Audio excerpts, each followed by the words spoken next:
Hello and ahoy, what's happening? Today we're talking about Pokemon Unite. I've been playing it a lot since it released 2 months ago.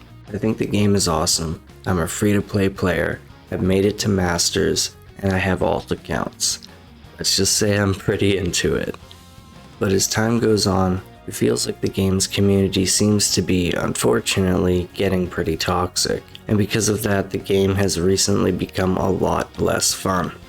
I've been doing a lot of whining about it on Twitter lately and figured I'd instead concentrate my energy into making a video, taking a look at how Pokemon Unite could be made more enjoyable for everyone. What can the developers do to make the game better? And more importantly, what we as players can do to make Unite better. Now, especially with the mobile release less than a week away. Issues with Unite. Let's get the issues out of the way first. These are the issues I see with Unite, as well as issues I've seen others bring up. Let's go. No way to earn premium currency for Battle Pass owners. Most free-to-play games that offer a Battle Pass also offer a way to earn the in-game premium currency via Battle Pass completion. There seems to be a lot less value in the Unite Battle Pass when compared to other free-to-play games, like earning V-Bucks in the Fortnite Battle Pass, for example, or earning crystals in the Paladins Battle Pass.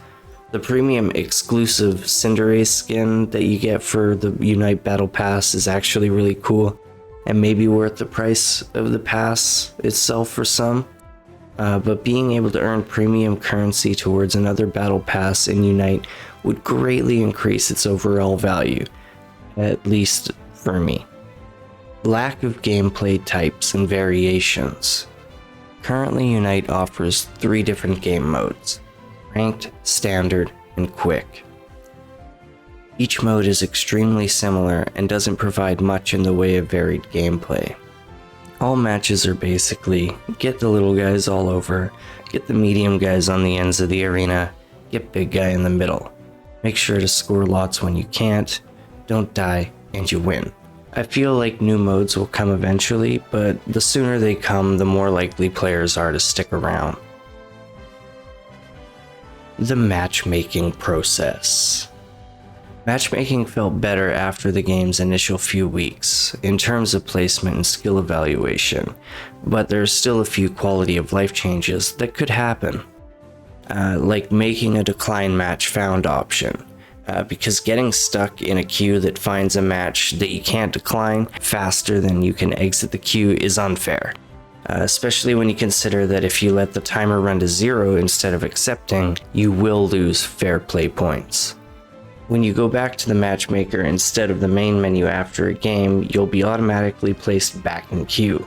This wasn't always the case, in fact this is fairly new behavior, but it's not a brilliant change without including the option to decline a match. The countdown to accept a match is too long at 30 seconds. It should be cut in half to like 15. Waiting 30 seconds after accepting a match to have nothing happen is too long and a waste of time. Ranked.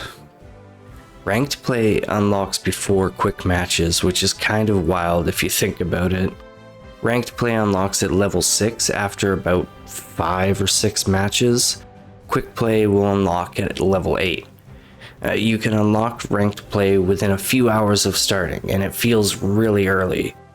New account that I made to capture footage for this video only had to play in 1 or 2 matches with real players to actually unlock the ability to play ranked matches. You need to have at least 5 Unite licenses though to play in ranked, which is good, but players who don't pay to unlock Pokemon will have to wait at least 1 in-game day before they could have enough licenses to be eligible. Players who pay to unlock licenses, however, can play ranked in the first few hours when they have very little game experience. Is it a system designed to get whales on alternate accounts? It's a weird decision around how ranked works, at least. Maybe it was designed to make boosting an account to master level with the intention to sell it as painless as possible. Or maybe some design oversight only makes it appear that way. Veteran players should not be allowed to queue with master players, simple as. Also, veterans on a team with expert or lower, under no circumstances, should appear in a match with master and ultra players. And look, I've actually had this happen. This is from a live stream. It's ridiculous. There's no incentive in ranked or standard to run effective team comps, like other than winning the game. So maybe give the players an incentive to fill the all-rounder, defender, and attacker roles. If a team has all key roles filled, award each member of the team something like 5 AOS tickets after the match. If the roles aren't filled, then no award is given. Players are able to join ranked while they are still very new to the game, and are pushed into ranked matches through event challenges that reward items and currency. Allowing players to play ranked early is nice, but incentivizing players who are not ready to play ranked matches into playing them before they're familiar with the game is not nice. Playing ranked matches should not be a requirement to earn in-game rewards. Players who are not ready to play ranked matches shouldn't be forced into them just so they can unlock items or currency. Yes, this is a problem in other games too. That doesn't mean it's alright. Game knowledge and understanding. The game and its tutorials do a really good job explaining how a match works and what you should be doing during a match, playing for objectives like Rotom, Dreadnought, and Zapdos, and the importance of doing those things. I feel like once most players do the tutorials, they forget everything they learn and jump into standard matches without a firm grasp of what they're supposed to be doing. This kind of play reinforces incorrect and bad learned play styles, leads to things like, I'm not playing bad, everyone else sucks mentality. That breeds toxicity and an environment where players are unable to trust that their teammates have the team's best interest in mind. These games snowball into toxic cluster and no one on the team leaves the game happy. New way to sort Unite licenses in match loadout screen. Currently, the game only sorts Unite licenses in the order obtained. That's as far as I've seen at least. If I'm wrong, please let me know.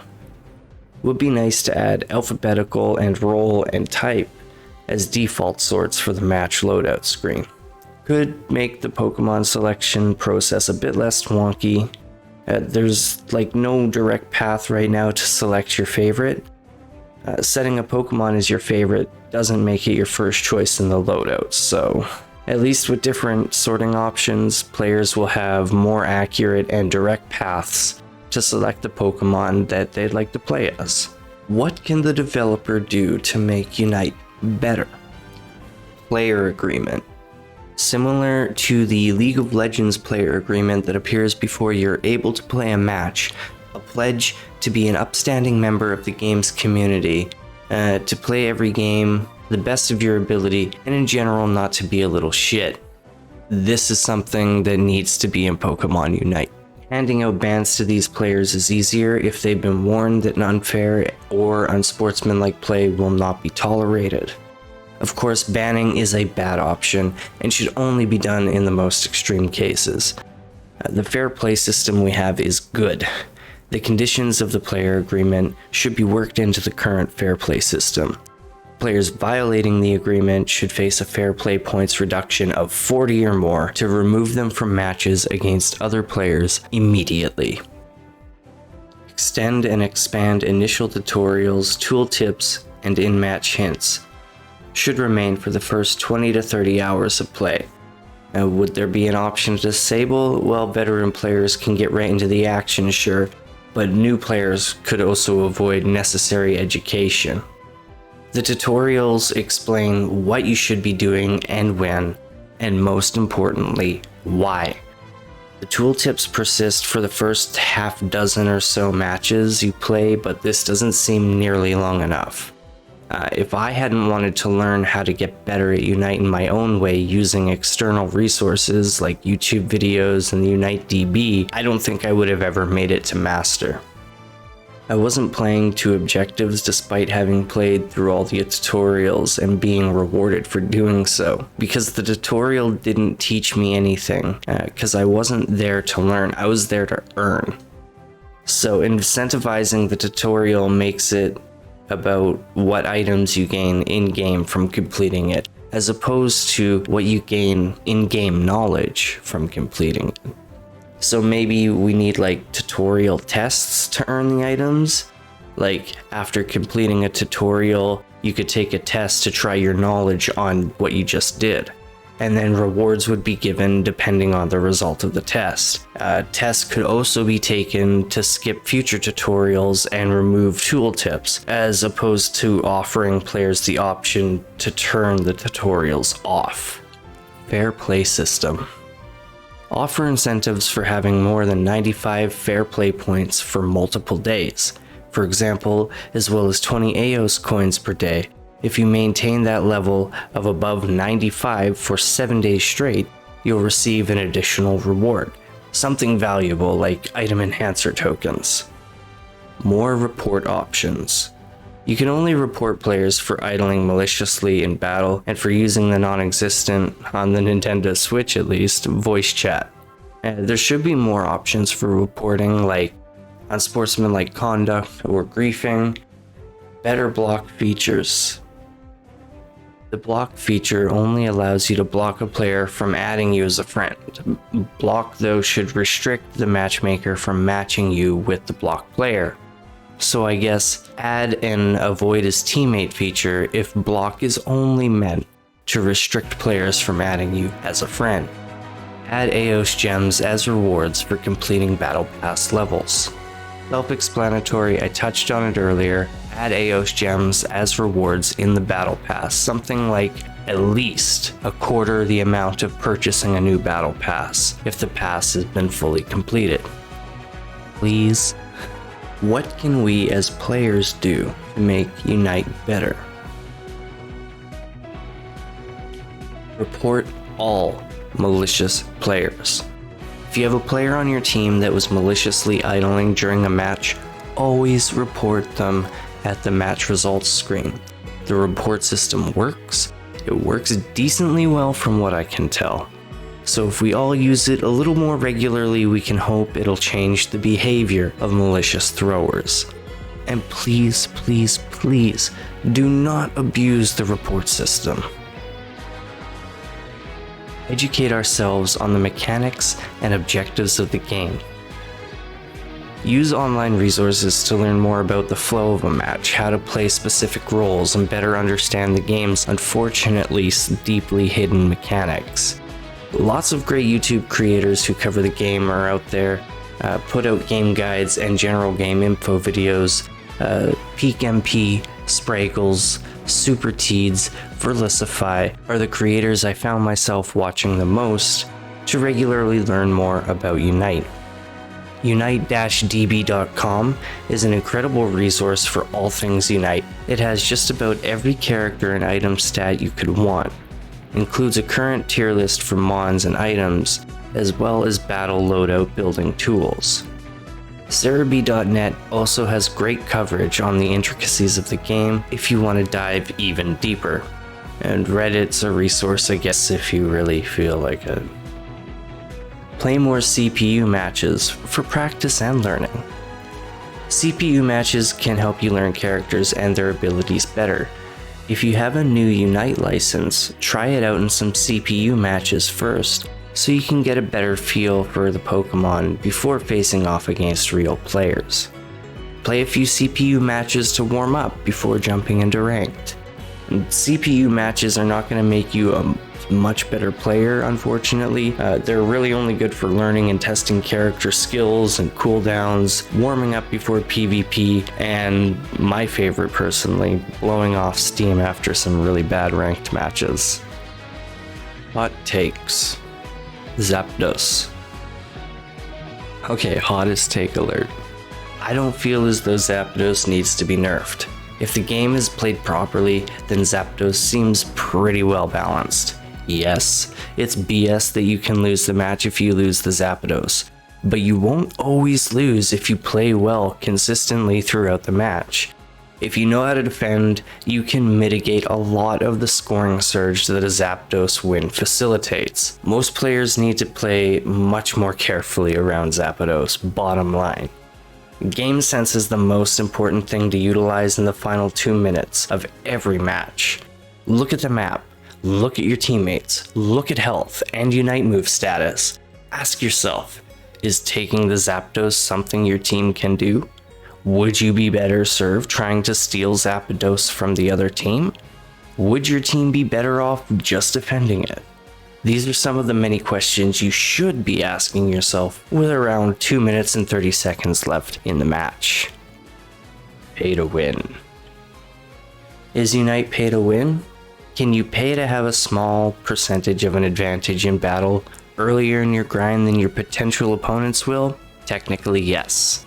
Does having these small percentage advantages win games? No, not even close. Hundreds of dollars will not supplement lack of game sense, skill, experience, and/or technical knowledge. If two equally skilled teams play a match, but one team has all level 30 held items as opposed to all level 20 items, which let's say the other team has, then the team with the level 30 held items will, on paper, and in most real-life cases, win. So to be fair, the amount of money you would need to spend to have 3 held items at level 30 is unreasonable for most people. You can be nearly certain that anyone who spends that much money on Pokemon Unite is either a pro player that makes money by playing the game, or an individual with infinitely more money than time. So here are some of the prices to upgrade like a level 1 item to level 30. For one item from 1 to level 30 is $40 US.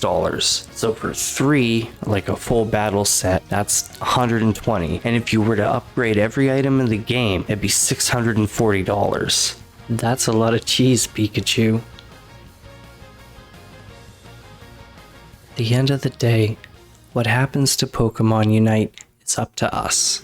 I have a feeling that a lot of people who initially see this video are already doing a lot of things I suggest that we as players do, and that's amazing. What really needs to happen though is for the not as hardcore of us to see this, or that those of you who do watch this and agree with it will lead by example in your own Pokemon Unite groups and in the Unite games you play. I really like Unite, and I feel as though it has a bright future, and that there's so much unlocked potential still hidden in the game. But if we're ever gonna see that, we all need to work to change the overall game community, otherwise it's likely to shrivel up in toxicity and fade away into obscurity. Being a new player right now probably sucks a lot, and that bums me out. I want new players to be hyped and like the game as much as I do. Okay, well, maybe not enough to make a 20-minute video about it, but you catch my drift. Anyways, enough from me. Like if you liked it, share if you think it's important, and subscribe if you're attractive. I've been Chill Bro, thanks for watching. Keep on keeping on, and stay pretty.